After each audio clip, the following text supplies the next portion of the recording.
Hey everybody, welcome back to Why Is This a Podcast?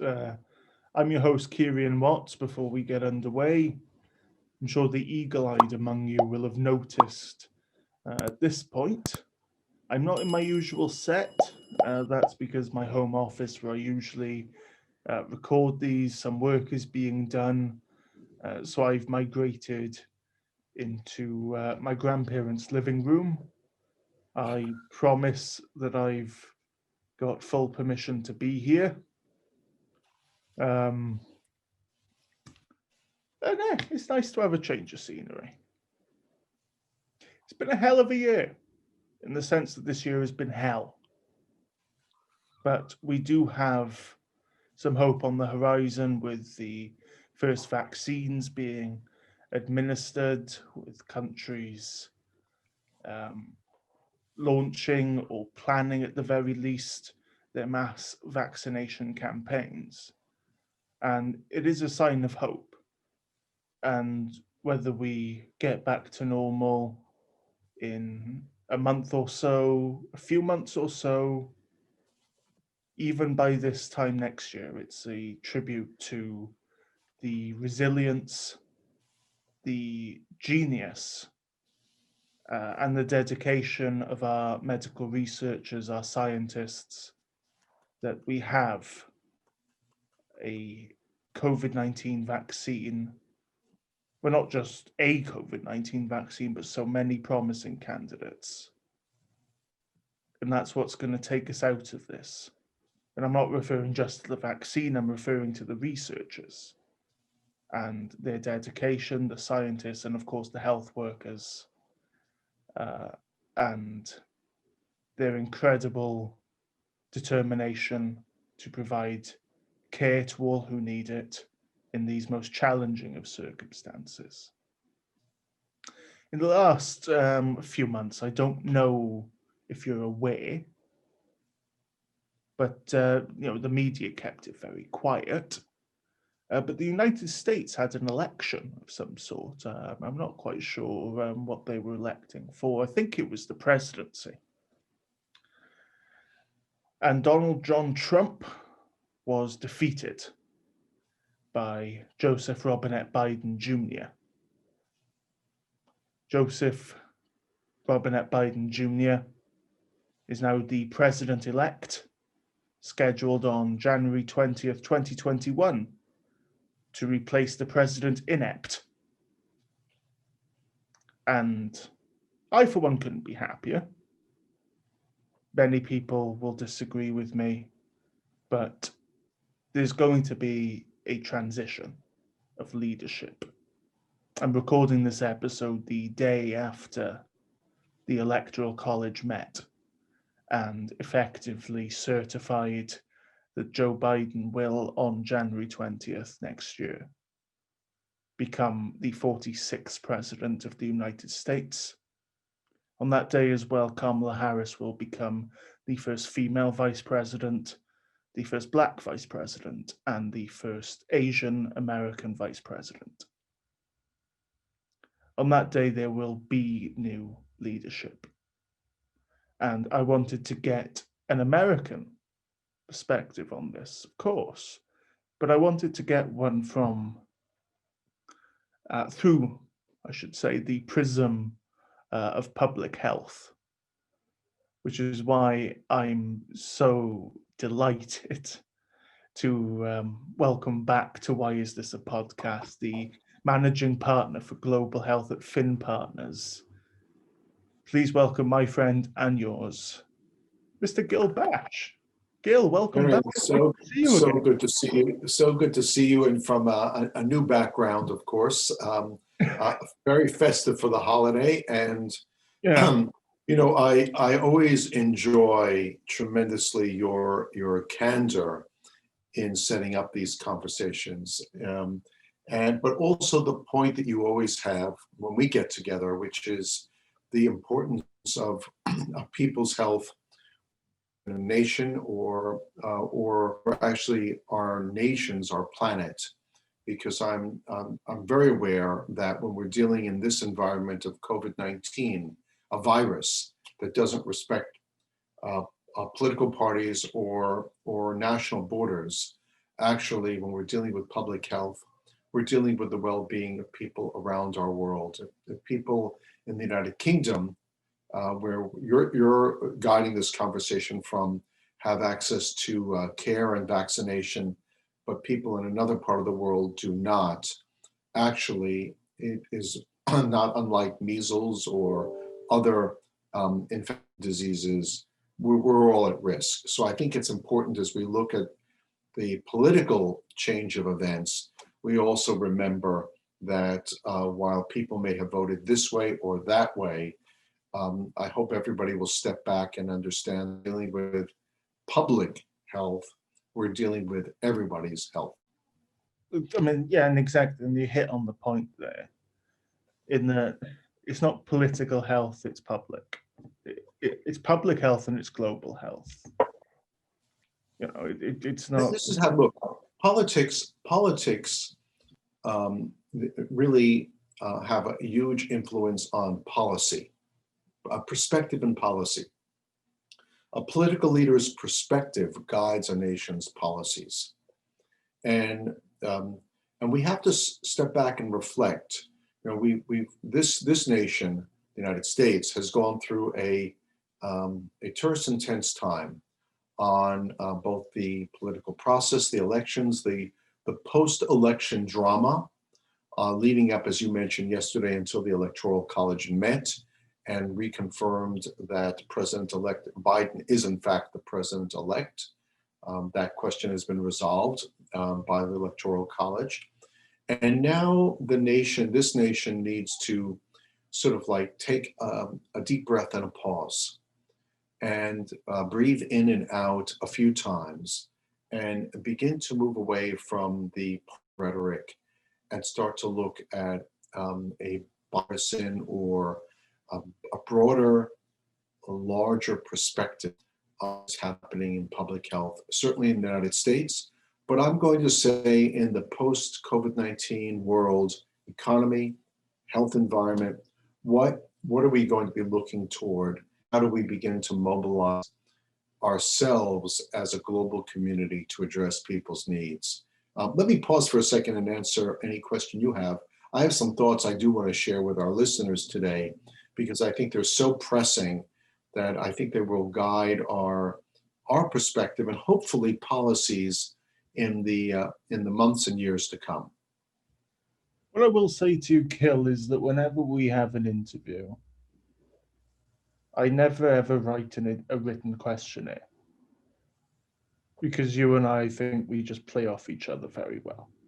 We do, my friend, and I think it's because you and Why Is This a Podcast is such a compelling program. By the way, I feel a little bit like there's a program here in the States called Saturday Night Live. It's aired around the world, and guest hosts come on, and they talk about how frequently they've been guest hosts. I'm privileged that this is my third time as a guest on your program. It's a real privilege. The first time I interviewed you was for Health in India. So this is the second interview for Why Is This a Podcast? And it's always a joy to talk to, but you know, the thoughts that we have and that we share, I always love the exchange of ideas. The main thought that I had when Biden was finally declared president-elect, when the Pennsylvania vote came in, and the days afterwards, it was not that Biden went out to rub it in Trump's face. It was he went out and he thought, right, there's a pandemic here. There's a public health catastrophe, a public health crisis, the likes of which we have not seen for decades.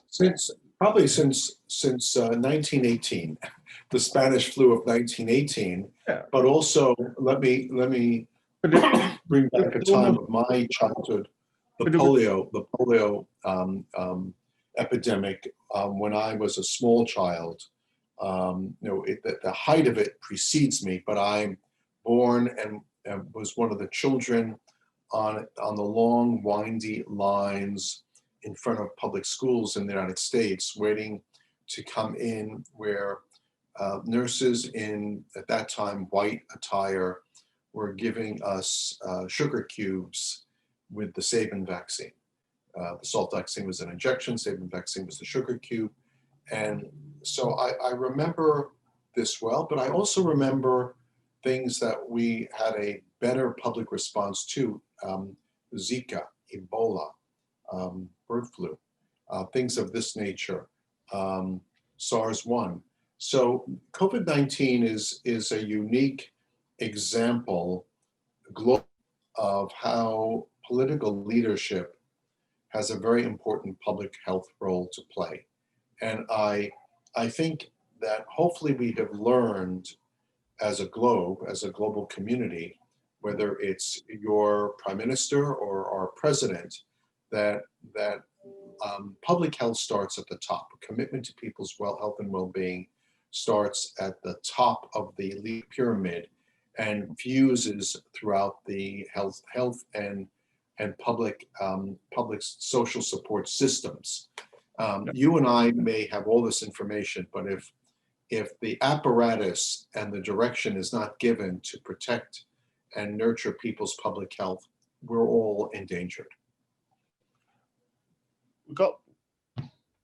what got me about the days after it, before the GSA acknowledged formally Biden as president-elect, it was the fact that he just got to work.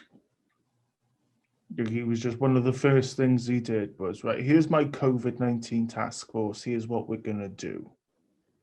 Here's these people, they're going to lead the response to this. But also just the fact that he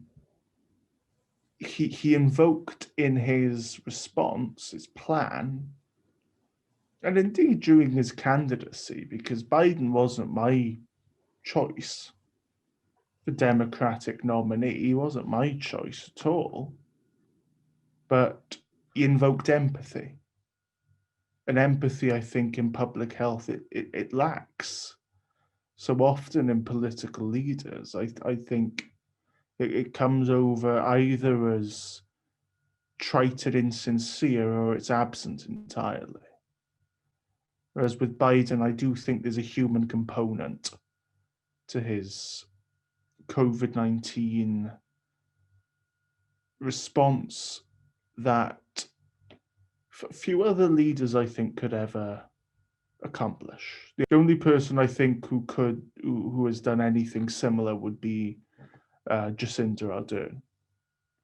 Well, looking at how President-elect Biden navigated the nomination process, it is not only an ability to operate effectively on the ground. It is also an ability to maintain focus with with the fellow candidates who are running. He was mindful to stay true to the issues, even when he was being questioned the other candidates' quarters.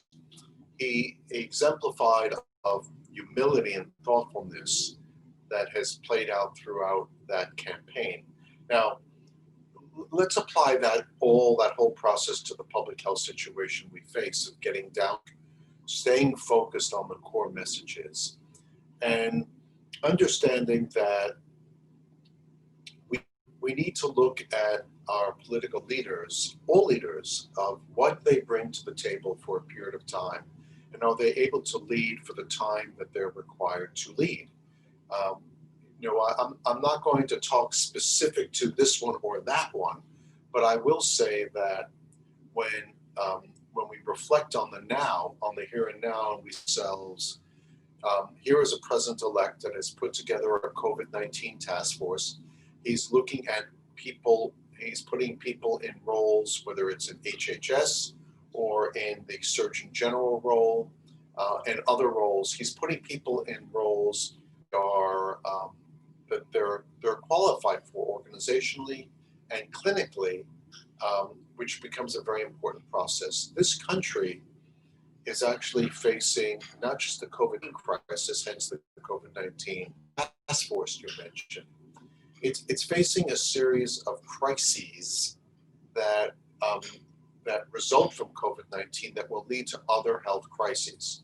So at the core of health as a crisis, we have a series of two pandemics that are in a collision course that could really set this nation back. One is economic. Where there is poverty, there is disease. The two go hand in hand. They are deadly partners. And then we have systematic racism. Systematic racism actually is a catalyst for poverty or economic disadvantages, education, economic disadvantages, lack of access to health, lack of attention of health. Those two, the economics and the systematic racism, are truly on a parallel course with each other. And so one, I think the choice of people in the cabinet, their needs, their understanding of the issues, of how we have to begin them, is very important to one, raising the nation's awareness and hopefully understanding that when this nation in particular is challenged, both the people who are enjoying a period of plenty and the people who are horrifically disadvantaged and suffering. When one part of our population suffers to that extent, we will all suffer. Now, I want to touch on what's happened during this time when Joe Biden, or President-elect Biden, says COVID-19 must be addressed. He's using COVID-19 as an umbrella. But there are, if you open up your umbrella, and certainly in the UK where you have a drizzle from time to time, and people carry umbrellas and a good hat, you open up your umbrella, there are spines that hold the umbrella together. COVID-19 is the umbrella, the spines are the problems. In the last year, and it will be a bit more than a year until we start to go through a period of normalization, we are going to see people not going to their physicians, not getting blood tests, not doing mammograms, not doing pap smears, not having pediatric vaccines, having mental health, emotional challenges at home that are bubbling from a pot of hot water. We're seeing an increase of heart disease. We're seeing people who have food scarcity issues. We're seeing people who have prediabetes that are getting into type 2 diabetes. We're seeing people with undiagnosed cancers. All of that is happening. All of that is happening now. Telehealth tries to pick up some of that. It can't do all of that. So what we're seeing is a pent up situation of unmet medical needs that will spring out of people's homes as soon as the social distancing period ends. It's the dam break. Yeah, the dam will break of all of these non-communicable diseases that have always been a problem, and that will exist. Now, there's another thing happening, though, that potentially could be good to match that situation that I think President-elect Biden is conscious of, and I can speak to why, which is COVID-19 is not the reason for us advancing and confronting these problems. It is a catalyst. These problems have existed long before COVID-19 came on the horizon, but we weren't looking at them, we weren't speaking to them, and we weren't fixing them. I think when things are so broken, it's like, you know something, um, I've got to do something about it. This old house, you know, when you get to a house and you say, well, it needs repair, it's different than this house is going to fall. And I think that people are saying in some instances, if we don't deal with some of these non-communicable health issues, um, like, let me repeat, cancer, diabetes, heart disease, mental health issues, respiratory health issues, if we don't deal with some of these health issues quickly, they're going to become the next wave of economic crush for our country. It's the yeah, it's what COVID-19 has done. It's shown the fault lines. You know, it's sort of like if, say, you've got like a wooden table. You know, I'm sat at a wooden table right now as we record. If I knock the wooden table and the table falls apart, it's not the fact that I knocked it. The table wasn't right to begin with. You know, and I Well, you mean, know, when you live under the illusion that all is good, all is great, it doesn't give you an opportunity to just be candid about what you want to do to make things better and better and better for you know, for people's lives. And I want to I want to talk about some of the things that Biden said, President-elect Biden has said, because I think you can they call him all hook up. President Gil. You can call him President Biden if you want to. Oh, President-elect, It would make President-elect. me feel so happy to hear the word president.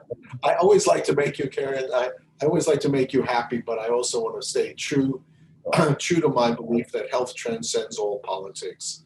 But the reality is, he's talked about a few things. He's talked about this COVID-19 task force. He's talked about rejoining the Paris Environmental Accords, and he's talked about lowering the rhetoric and looking to work with people. So these are very important public health statements. One, COVID-19, as I said earlier, is an umbrella. We've talked about some of the spines. He's talked about the Paris Environmental Accords. Well, guess what?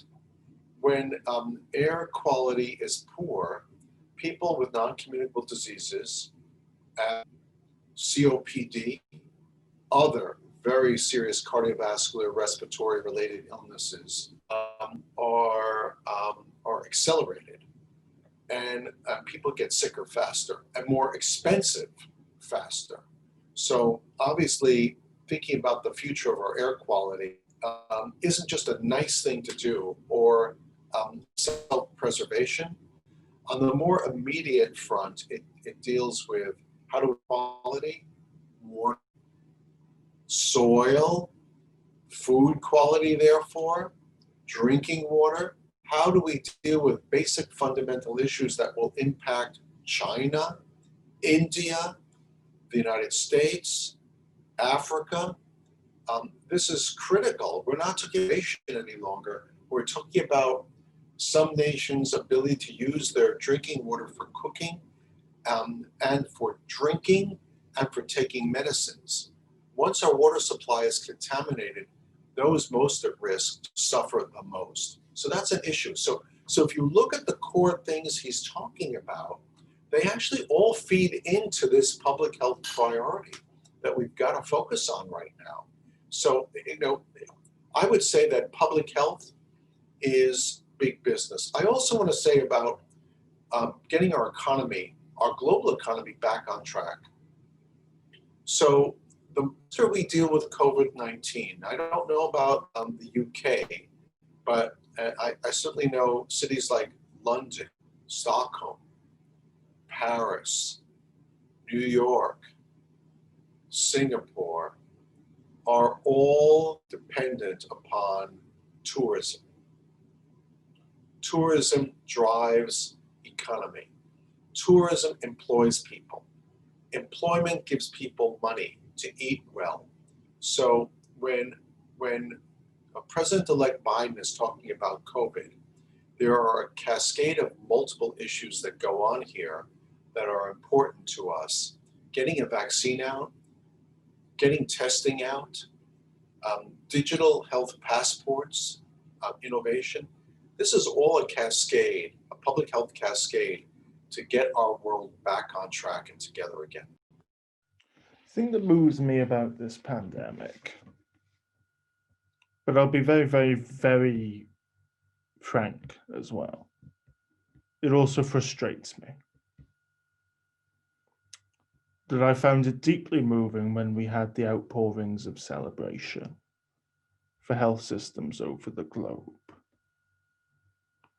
And we had this, the way it occurred, it was almost like it was an epiphany. The health system is a wonderful thing. You know, people having access to healthcare is a wonderful thing, and our health workers are wonderful people doing a fantastic job to keep us safe. It moved me to see people acknowledge that. It frustrated me when I realized it took them so long to acknowledge that. It is a heartbreak. It's certainly the entire frontline health system. It's obviously it's not only the physician community in the emergency setting. Physicians, first of all, mobilized throughout the system. Pulmonologists, cardiologists, oncologists, everybody in the health system.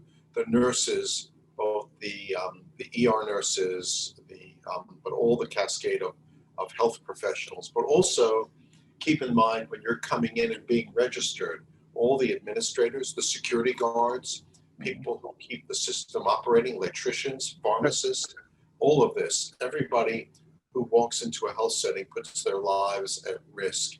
And they deserve our appreciation and respect. This is a killer virus, and these people are truly frontline healers in protecting people's health. They're actually putting themselves at risk. Yeah, and they look. No one really anticipated the magnitude of this. Let's also be individual. We've always been honest with each other, you and me. In March, when we were moving quickly into physical distancing mode, did we think it would last more than 2 months? I mean, wasn't our kind of our internal clock like, okay, in 6 weeks we'll all be back. See you soon. And now, of course, we're on month 8 or so, looking probably at least a year of life like this. So these people have been living this. This is sort of like one of the great health wars of all time, and particularly because of the knowledge base we have. But you said something that I thought was such an important word. It's a word that slips by and is not appreciated enough. You use the word collaboration, and I really think that people need to sort of say to themselves, politicians on all sides of the aisle, you actually have a parliament system where you have people of varied parties who align with each other to create and vote to create a government. I wouldn't give them credit to that extent. Well, for the sake of being inclusive and collaborative, I will for this time. In the United States, we predominantly have a bipartisan, a two-party system predominantly. I think all of our political leaders, all of our business leaders need to ask a real fundamental question in their minds, a mindset question. Am I being obstructionist? Am I being collaborative? Am I being obstructionist because I fundamentally believe in my point of view? Or am I being obstructionist because I just don't like their idea? It's not mine. And I think we need to start to become a little more mindful. Some people call it psychodynamic or introspective. I think we need to be a little more mindful about what is motivating our engagement with each other. Is it control? Is it authority? Is it fear of not being like top dog? I hope that what comes out of this period, politically, policy, personally, is greater self-awareness. Because I think this greater awareness is going to be critical to creating the world that we might be able to reside in. And I think that when you talked about your disappointment about the health system, and I know you're not disappointed in the healers and the frontline professionals, you're disappointed in how the system supported them. It's very hard for people to say, we didn't do our best. This was not our best moment. But sometimes from just saying, this isn't going well, and we're not at our best right now, let's get on track. That's a form of leadership and humility. I think the United States, I'm hopeful, is heading toward that period now where people will say, we need to course correct. We've got so many problems here. Voting by blue or red, voting by that sort of belief system may not work for us at this time. We need to go back to a place where we envision together getting place. Gil, thank you so much for being here. It's always a pleasure. My friend, it's always great to be with you. And I want to, I know that the mountains and the scenery around you, since we were talking a few moments before this kicked off, the room you're in, very appropriate, is decorated to the holiday spirit. Whether it's Christmas, Kwanzaa, or Hanukkah, all of these holidays symbolize or bring out the importance of light. Light is both physical and an allegory. Light is illumination not just of the rooms or the space we occupy, but illumination is about our mindset, our belief system. I'm at this period of where vaccines are available, and we're entering into a time of the days ahead of darkness toward December 21st, the darkest day of the year, so to speak, that we're also entering into a period of great illumination. You, my friend Kerean, really are an avid illumination and for good things. And I know that you always try to force the conversation to sort of talk about in a very good, cheeky way what isn't going well. But I know that in your heart you are a person of illumination and hope. And hope is different than optimism. Optimism is what we think will happen. Hope is what we do together, my friend. Keep on hoping, keep on doing great things. I hope that I'm invited back to your program again and again. You definitely will be. There's one sentiment where we were talking about the complexities of leadership, if you'll indulge me, on just 2 points.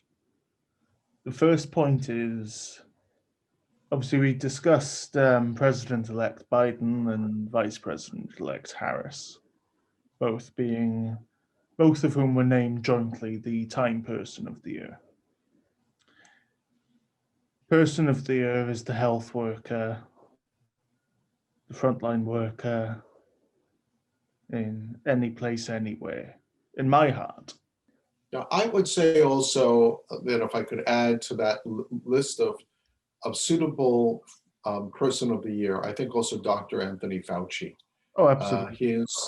His humility, courage, his persistence.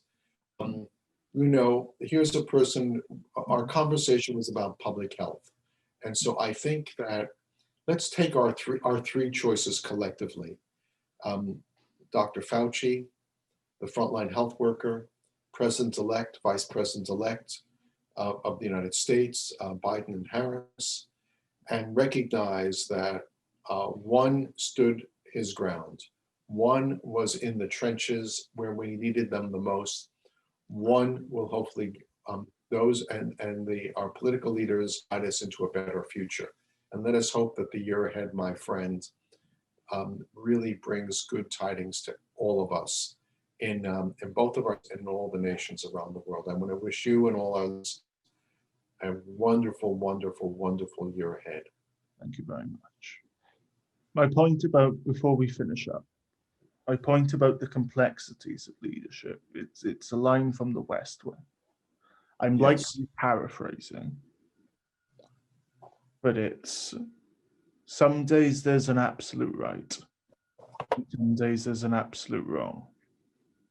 The rest of it is just a learning curve. You decide which side you fall upon.